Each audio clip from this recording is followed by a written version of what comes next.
Ready? The Rohingya community and supporters around the world observe Rohingya Genocide Remembrance Day every year on August 25th.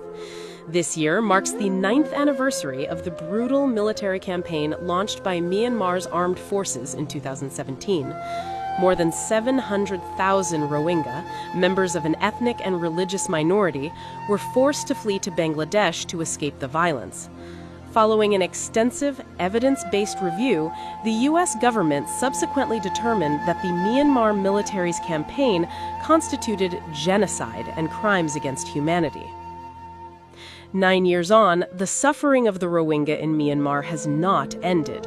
Those who remain in the country continue to face forced recruitment into the Arakan army, persecution and discrimination, severe restrictions on freedom of movement, limited access to humanitarian assistance, and deeply insecure living conditions.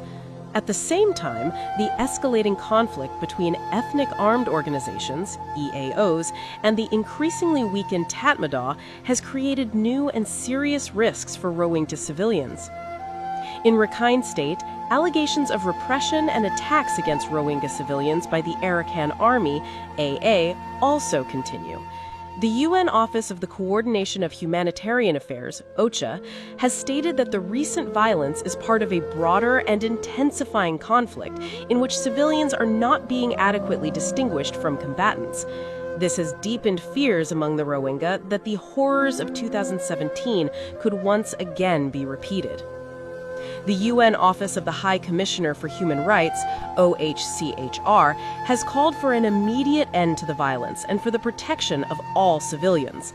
The UN Children's Fund, UNICEF, has likewise urged all parties to uphold their obligations under international humanitarian and human rights law, expressing particular concern over allegations of attacks on children and families attempting to flee the conflict. Against this backdrop, the international community must pursue more effective and coordinated efforts to achieve a lasting solution to the Rohingya crisis. The U.S. Committee for Refugees and Immigrants, USCRI, has called on donor governments to fully fund humanitarian response plans for the Rohingya and Myanmar, while also establishing effective accountability mechanisms to ensure that those responsible for human rights violations are held to account.